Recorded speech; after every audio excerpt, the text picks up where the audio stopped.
you get it? Is it on? Hello, everybody. Welcome to another episode of Taking Over the World with Ed and Aaron. What's up, dude?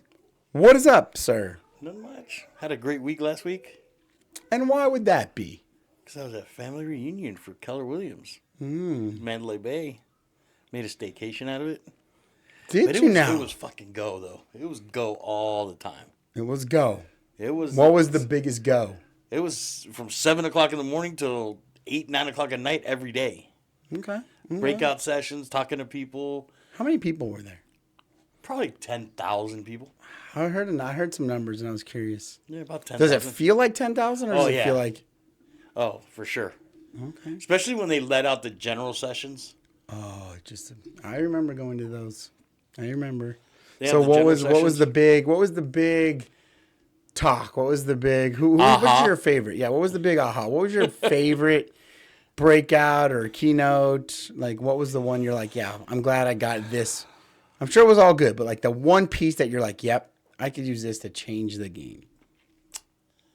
So that actually happened on Sunday, the day before. Then what'd you need the rest of the week for? Just shut it down. Well, I didn't know what was going on for the rest of the week. That's a good point. That's a good point. Nice try, though. Yeah, the day before, there was events starting from Sunday. Mm-hmm. And the actual... There were events starting Sunday. Monday, there was a couple events, but the actual kickoff was Tuesday. Oh. So Sunday, we went to an event held at our sister office in Henderson. Okay. I didn't tell you what happened with that one. No, I got to tell you everything. Oh. That was a good one. That's the good stuff. We're going to be diving deep today, folks. Yeah. What do we got? So, they had a couple guest speakers. One of them was talking about like lead conversion and the highest probability for lead conversion. Okay. Online lead conversion and stuff like that, and how to attack it and address it and stuff like that, which was interesting. And it was funny because he says, online leads convert at about 1% to 2%. And after how long? It depends, but just on average, they convert at 1% to 2%. So he's like, what people do is, number one, people aren't prepared, right? Let's say a lead's going to Agents aren't prepared. Correct. Or leads aren't prepared. No, both. Okay. So leads aren't prepared that as soon as they go online and they go on all these portals, no matter whose portal, what portal, the name of the portal, it's irrelevant. But everywhere they sign up, they're going to have agents calling them. For sure. And depending on what portal, depends on how many people are going to call and things of that nature. But what they were saying was, like, let's say let's say they convert 1% to 2%. So out of 100 leads, you're going to convert 2 out of 100. That's what it is. So he's like, that's good math, by the way. It's just good math. Bro, this math up here, it's good math. Awesome, bro. That's good math. Awesome. So what he said is, people say, okay, I'm gonna dip my toe in this, right?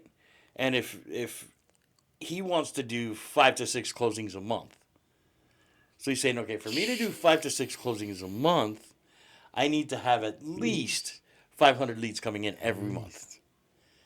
He goes, but people aren't prepared to do that. So people say, I'm going to dip my toe in. So it may take them, they're doing their ad spend to get 100 leads a month. Time frame for leads to close are anywhere from 6 to 8 months. So he's like, you're setting yourself up for failure because you're going to spend this little bit of money. You're not spending enough. You're going to spend a little bit of money, and then what's going to happen is you're going to get frustrated with the process, and it's a process. So the biggest problem is people don't understand the process. Okay. And don't understand how you go about doing online leads and So it's kind of like going to the gym to get fit. It's chest day. You do like 4 sets of bench press, then leave, and then on your way home stop by like In-N-Out, grab a burger, and then you're just like, oh man, this isn't working. I think it's more like you go to the gym, right? You do chest, right? And the best bodybuilding chest in bodybuilding history, I guess, would probably be Arnold, is who everybody. Arnold. Right? So you go to the gym one day for 2 hours. You walk outside, and you're surprised you're not Arnold. Okay. Okay. So okay. Or you go out and you do legs, and you walk out, and you're not Ronnie Coleman. Like it's like it's one day, dude. Like slow down. Okay. Okay. You don't have to Okay. do these things. So that I think that's one of the things. It's you're setting yourself up for that. That was number one, and number two. So it was two things from that one session because that was one day. It was 6 hours long, and the second one was, a gentleman out of Connecticut runs his team like a sports team, I like it. I'm all in. like his wrestling team. Like because he was talking about it. He's like, if you ever played high school sports, I don't know anybody who really liked their high school coach. Okay. Who, especially if they were a team that was successful, usually don't like your coach Fair. because your coach is usually like really hard on Tough, pushing you. you. Yeah, exactly. Structure, guidelines. Yeah, like you have to be here a certain time. Yeah, you got to yeah, do a certain thing. You got to Consequences if you right, don't. right. Which nobody loves consequences. exactly. So it's the whole thing, right? And he says, he had teams for he's had teams for 20 years, and what he was saying was when he changed over to that, and now everybody's accountable. There was certain parameters, certain things you had to do, and if you didn't want to do it and you weren't okay, like one of the things was showing up. Mm-hmm. He's like, every time I have something, everybody on the team has to show up. Who doesn't show up for practice? That's a good point. Who doesn't show up for games? Like, you have to show up. So if you can't show up, then you just aren't part of my team. And it was funny because the more I hear that, I hear different stories. Like I heard Ridley, one of the ex-Patriots, showed up to training camp one day. His first day as a rookie, right? He shows up, and when you go to the NFL and you show up, they give you your package, right? Mm-hmm. And one of the things on the Patriots package was a weight. Ooh. Where your weight had to be by day one. Okay. So he looked at his. I mean, he came in probably at 235 or something, and his weight was 210. Whoo, baby. I think it was like 210 or something. It was like a 20-pound difference, 25-pound difference. So he was like, "Oh, this ain't gonna fly." Like, I don't know who this Bill Belichick thinks he is. So as a rookie, clown. As a rookie, he runs down. He's walking down to the office. He passes one of the general manager, and says, "Hey, is Bill in his office?" Guy's like, "Yeah, why?" "I gotta talk to him. I see his notes here." And the guy starts laughing. He goes, "Yeah, go ahead. Go see him." So he walks into Bill's office. He's like, "Hey, Bill." And Bill's like, "Hey, how's it going?" And he was a third-round pick. He wasn't even a first-round pick. And he goes, "Yeah, I have a problem with the weight expectation you have." And Bill's like, "Oh, what did I put down?" 210. Okay. What's the problem? He's like, "I ain't getting down to 210." Because it's really not a big deal.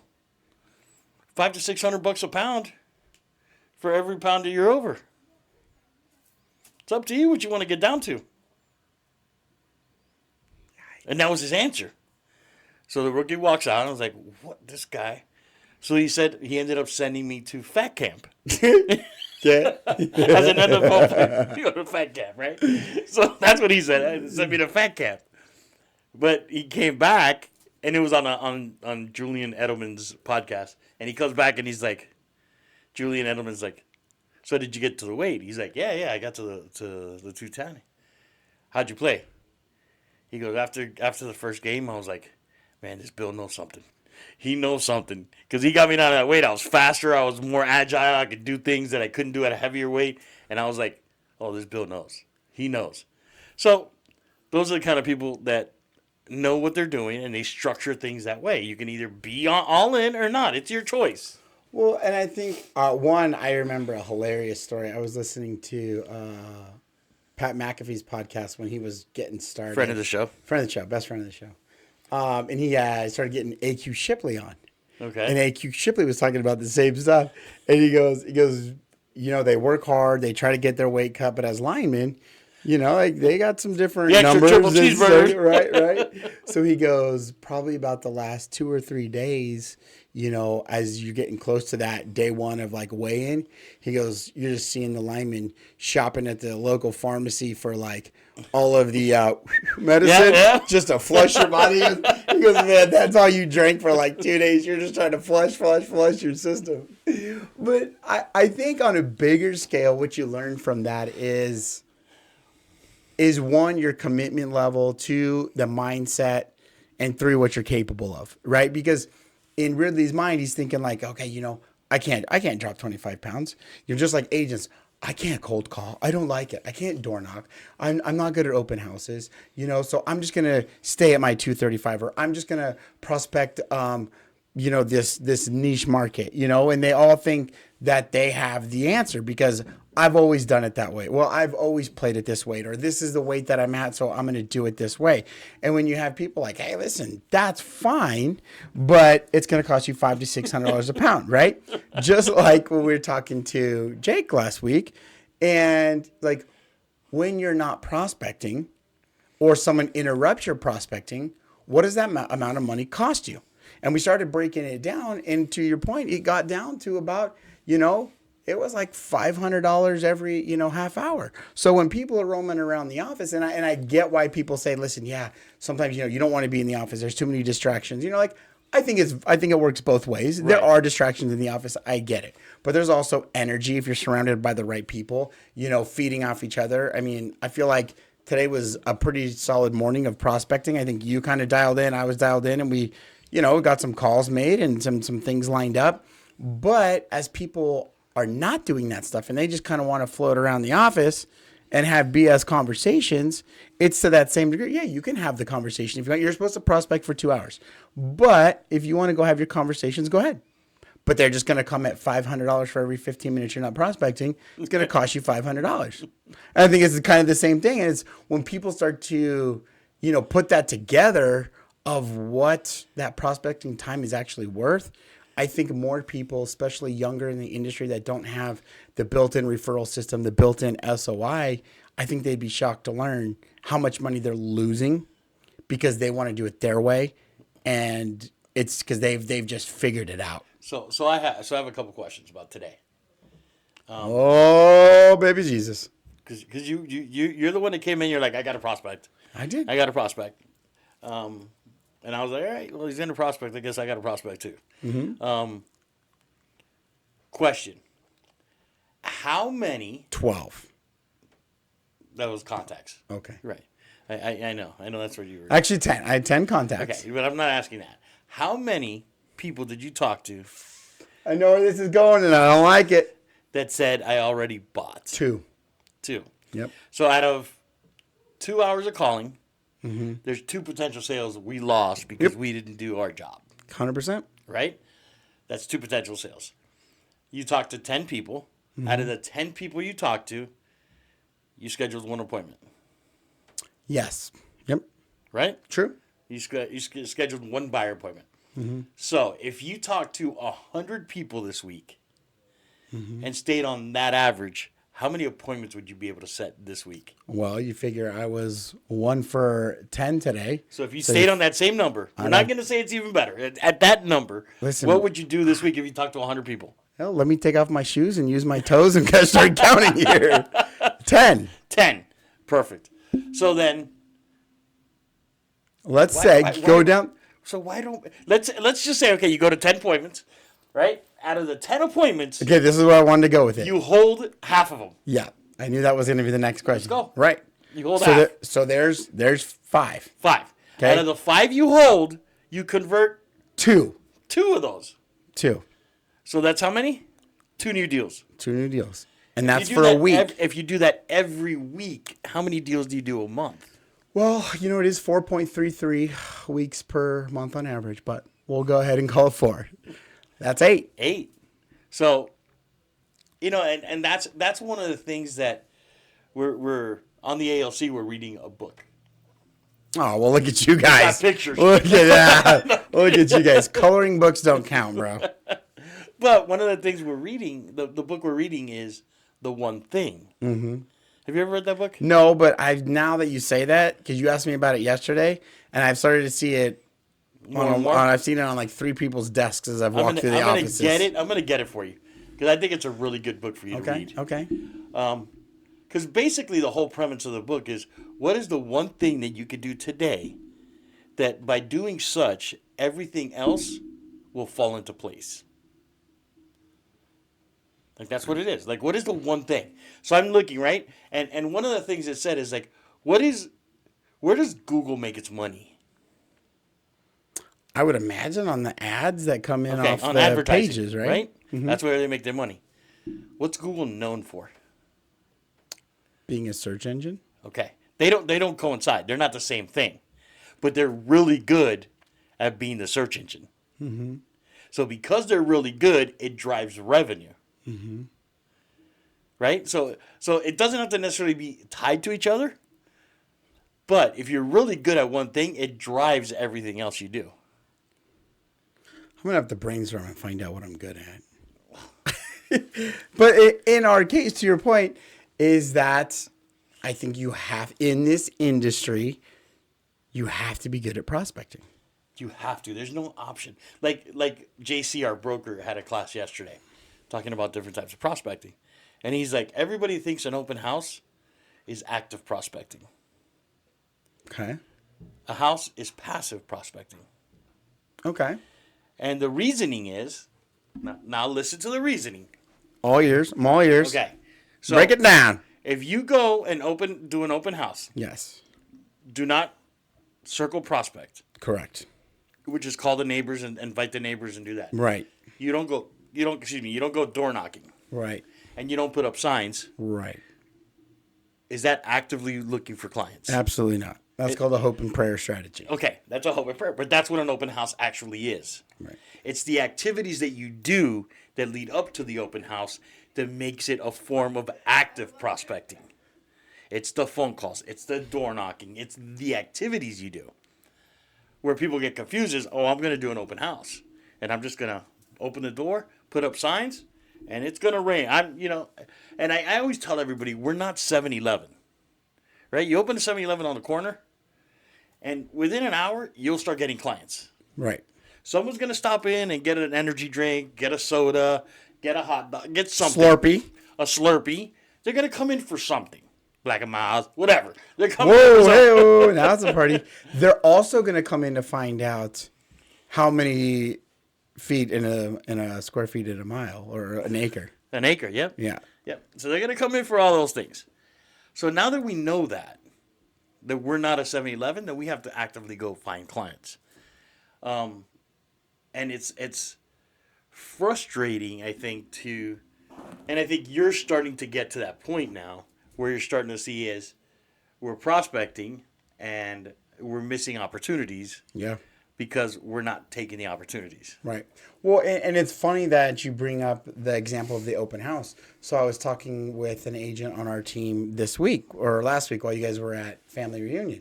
And he had sat in on one of Terry's classes, a great class, talking about the one thing, right? And just picking something and mastering it, right? And being good at it. And this person said, I'm going to do open houses. I said, great. Let's break that down. And we had almost the exact conversation. I said, what is an open house to you? And they're like, we try to lead gen while we're, at the property, whatever. I said, if you're going to put all of your eggs in this basket, this is a week-long process. And there are people that make tons of money doing open houses if done properly. I said, if this is going to be your one thing, I said, you're going to have let's just throw out, for example, you're going to have a open house Saturday and Sunday. Right. Monday, you should be in the office. You should have a farm pulled. Okay. You should start getting the flyers organized so that you have the print marketeer. And I said, go up to that area and film a content video of the area. Okay. So now Monday is kind of like your marketing day where you get the farm, you get the flyers, you go film a piece of content, put it out there on your social media, wherever it is, so that people kind of get a little bit of a taste of it. Tuesday should be door knocking. You go take your flyers that you've done, you get them all out there. Wednesday, Thursday are going to be your follow-up days of circle prospecting. Now you can actually say, not only am I inviting you to the open house, just wanted to make sure you saw the literature that I dropped off, or you see if you had any questions about I dropped off, because now you have a different segue into that conversation too. Right. And then Friday, is where you can kind of have that optional day. Head back up there, maybe shoot another piece of content, maybe go towards the house a little bit, maybe show a little bit about the amenities.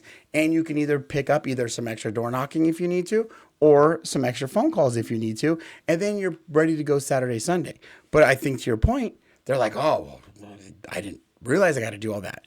Well, then how are you going to have a successful open house when you said, like you mentioned, if you don't do that, that is a hope and prayer strategy. And we had that exact conversation, my dad and I, years ago, about our other business, because the way that it was set up, it was basically more of a convenience, a business of convenience. You walked in, you got your service, and that was it. Right. Then we transformed and we said, listen, basically what we're doing at this point is opening our doors, because we had brick and mortar. We're opening our doors and hoping people are going to come in. What if we started setting appointments?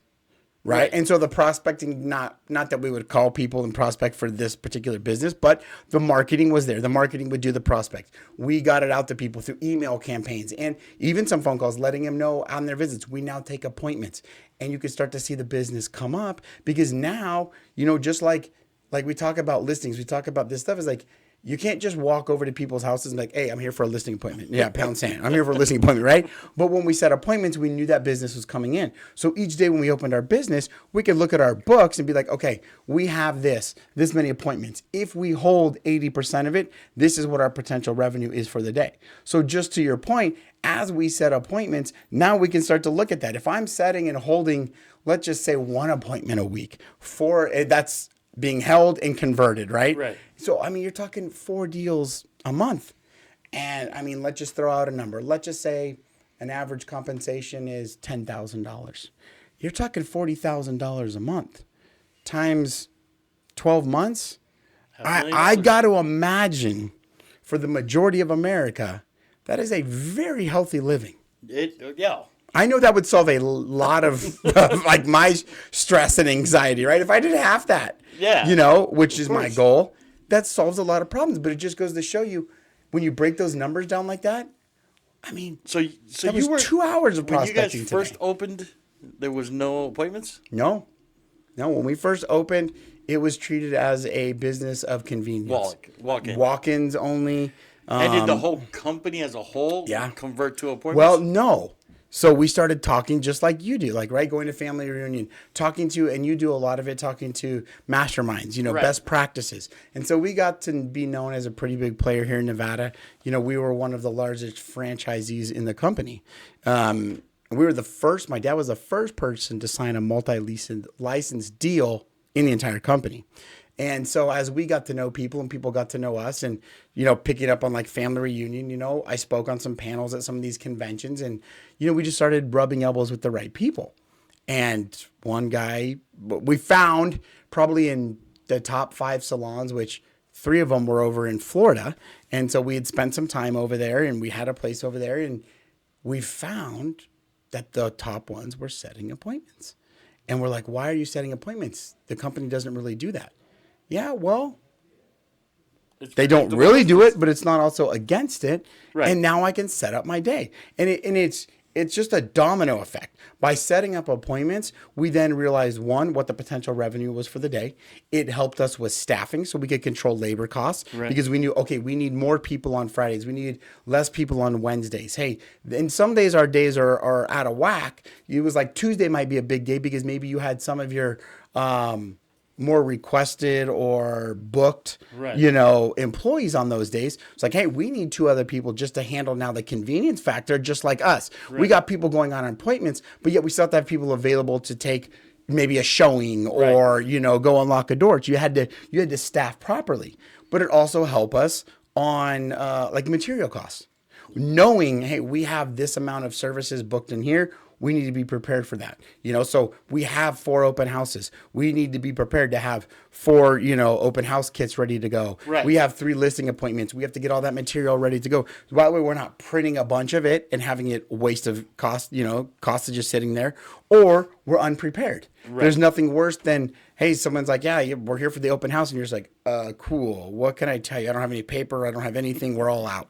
Right. And it's just like in our industry. If somebody came in for one of our higher services and we're out of what they needed, that's just lost revenue. It's a bad look. She knows no bueno. No bueno.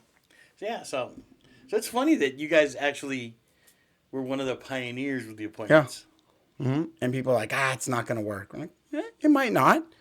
We won't know until we go out and do it. Just like cold calling. People are like, it doesn't work. Man.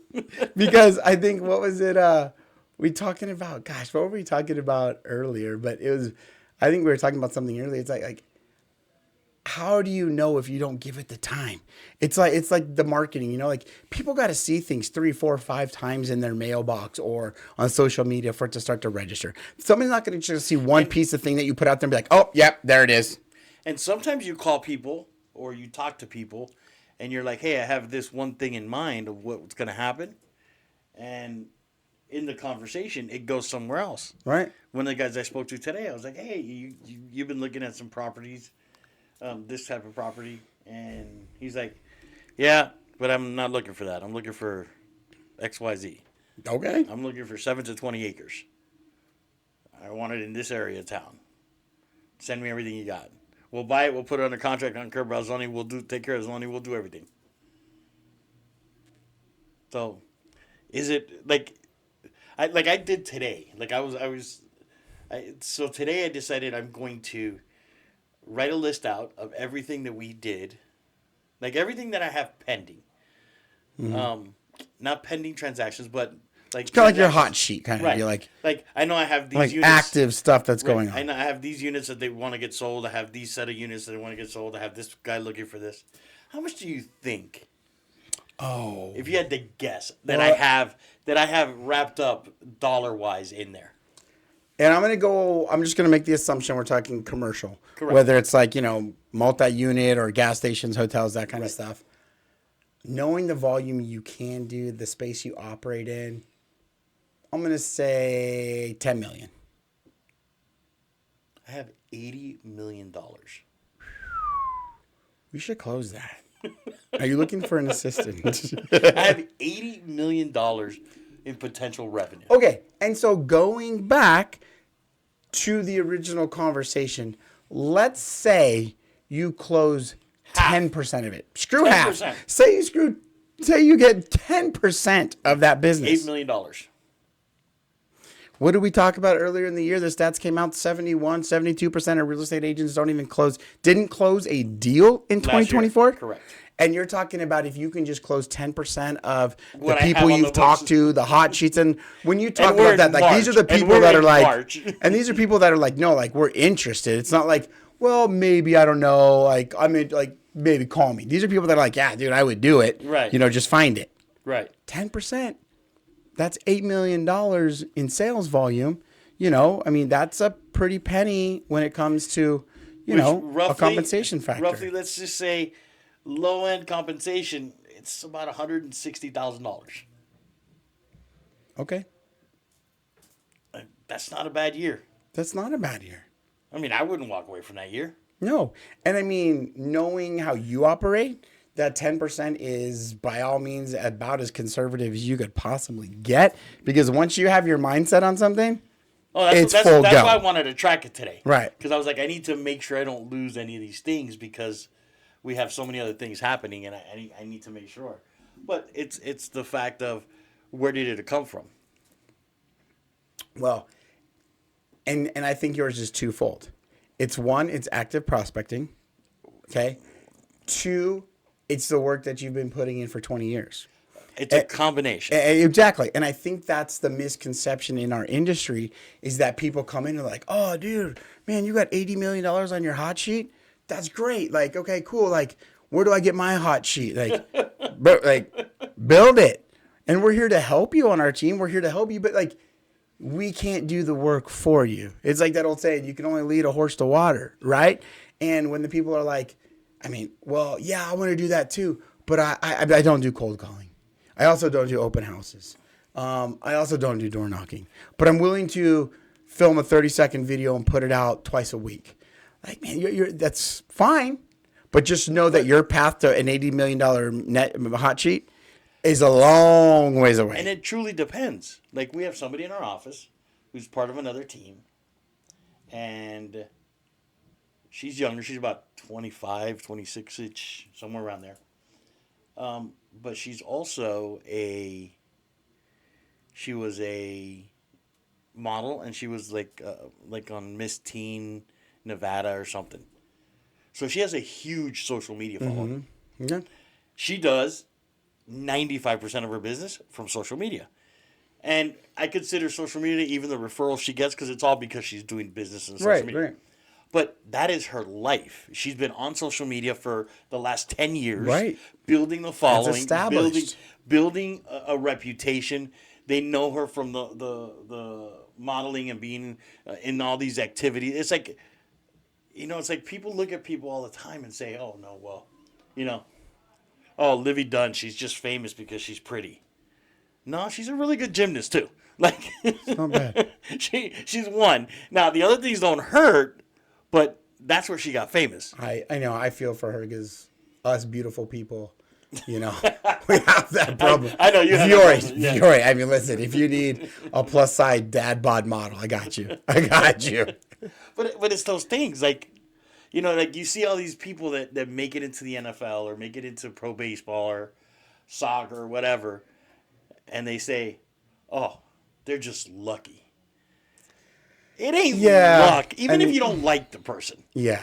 Like even if it's a person I don't particularly follow or I'm not fond of as a person, you still got to give them props. Like, to get there is it's work to get there. And they didn't get there by just waking up one day and say, I am the perfect specimen to play this sport. No. Well, and I think just carry on. And I think you could go down any model, design, like any industry. It doesn't really matter. The people that operate at a high level, and I'll just use this Livy Dunn example that you put out there.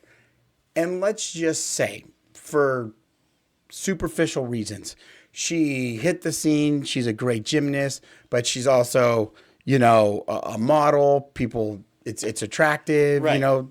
Sex sells, right? Right. People are attracted to that. But you go back to the work that she's got to put in now to maintain that. Not only her gymnast career, okay, but I mean, listen, I'm not built to be a model. I mean, this pretty face is about all you're getting, right? Like, I mean, think about it. Her diet, her workout regimen, to continue to be now in the eyes of all these people, they've put her on this pedestal. And I mean, the work that goes into maintaining that. You go to like these bodybuilders. Oh man, it's lucky to do this. Man, those guys, I mean, the diets, the sacrifice, the whether it's parties or alcohol or a cheeseburger. And I know they all have their cheat days, but it's like, some of these guys, I saw that one guy. I think you mention him all the time. He's got the curly hair, just super jacked, dude. Sam Sullivan? Yeah, I think that's what it is. Like, hey, he won his first competition. He's like, yeah, I'm on my second 3-hour session of the day. So, I mean, it doesn't really matter what industry you're in. Second of 3 hours. So that's means he's working out for 6 hours a day. And it's like, I was obviously in our networking group. My good friend Jordan was speaking yesterday, and he's a really good attorney. But it's like, that didn't happen overnight. That's years of case study and researching and building. And, there's easy ways to where, like you can refer something out, just get your license and refer it. But when you look at these high-end individuals in any type of category, I always see that too, is like, oh, they're lucky. Yeah, but you don't see the late nights, the early mornings, the grind sessions, the research. Like, you don't get there overnight. You didn't build an $80 million hot sheet overnight. It's 20 hours, 20 years of doing this. It's the one night in Miami when you were at the party and said, give me a computer. I'm going to figure this out right now. Exactly. Right? It's like the sacrificing the moment of the fun to be like, nope, I got you. You got your license. Let's go find it. Right. And that's... The people always see just the finished product. I shouldn't say everybody. A lot of people see the finished product, but they don't see the 2 hours of cold calls, the getting hung up on, the MFer, you're an MFer, don't ever call me, lose this number, how'd you get this, I'm going to blah, blah, blah. And you have to fight through that to end up with the referral business that you have. And I would say most of my business now too is referral. But that's been years of being in the public eye, being in my neighborhood, So it's like, and these people just don't see it. Like Ron Coleman, right? I think he's either 8 or 9 time. I don't know. I think he's 9 time. I think he's a 9-time champion. He was going to win 10, but that's when Jay Cutler beat him finally. And it was funny because Jay Cutler beat him, and Jay Cutler even said, it was sad for me to win. Yeah. Because he would have broken the record with that win. So it bothered me to win. Didn't bother him that much, though. No, he wanted to win. but one of the things I was listening to Ron Coleman, and he's known for being symmetrically, like, in place. Like, everything's about the same size. And he goes, dude, people don't understand this. There was times that I spent a year that I didn't work out arms. Because my arms were so much bigger than my legs and my back. So I had to slow down on my arms, work on my back and my legs to get them to be all the same size. Like, they just start going over, like, it's a science. And then he also was a full-time police officer while he was doing this. So he's a full-time police officer. He does this full-time. So he has 2 full-time jobs. Dude, could you imagine him being pulled over and Ronnie Coleman steps up to your window? I would die. I'd be like, whatever you want, dude. Bro. You are way too jacked. Like, I ain't even playing with you. No.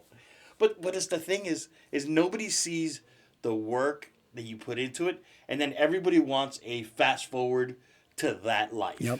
Yep. They all want the quick fix. Everybody says, hey, diet pill or buy more leads. So everybody wants the quick, easy fix. Everybody's like, oh, no. You know what I'm going to do? I'm going to do exactly what he did to get to exactly where he is. No, you're not. Because you don't want to do what he did. That's the problem. Nobody wants to do it. You can't do that because you go to the gym 2 days a week and you eat like crap. You can't do that because you come to the office 1 day a week and when you're at home, you don't prospect. Exactly. Like you can't put in, just a fraction of the effort and expect to get the full result. And I don't think people understand that. They think it's just, okay, today's the day, it's all going to click.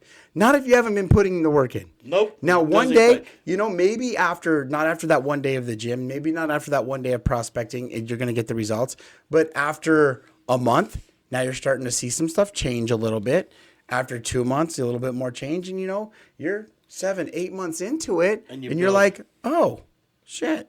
This is the people have to be patient and trust. It just goes back to patience, slowing down, and trust the process. So on this last note, so yesterday, the ALC, is the top 20% from each office. So we have 4 offices. Yeah, there was a lot of people. Too much noise. There was a lot of people in there.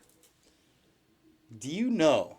You're going to know the answer, obviously. Obviously. Do you know who was the number 1 team for listings, percentage-wise of what the goal is that they set for the year and what they've done so far for this year?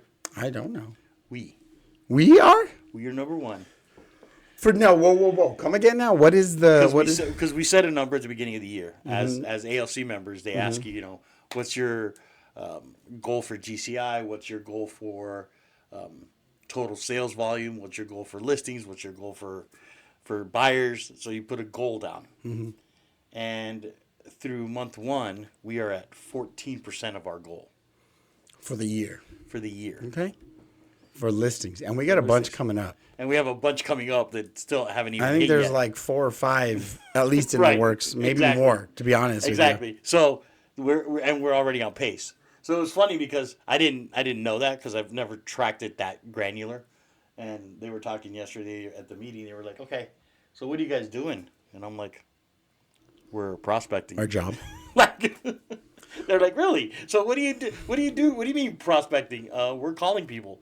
We're finding out the needs that our buyers have, and we're trying to find a solution for their needs. So we call. Yeah. I mean, we're calling our past clients. We're calling those people. We're calling anybody who will listen to us talk about real estate. One thing it just goes back to the old saying is that there's a lot of people in real estate that just don't treat it like a job. That's 100%. Okay, so this question is going to be for next week. Okay. Because I had a conversation with another high-producing team member not on our team, another team in here. Okay. Ran into them in the hallway the other day, and we were BSing, and we were talking about listings, sellers, and buyers. And I know we've always had our difference of opinions on sellers and buyers and this and that. But I'm interested next week to get your take in this market, which way would you rather be heavy? Buyers or sellers? Buyers. The answer may shock you, folks. We'll talk about it next week. All right, bud. Have a great one.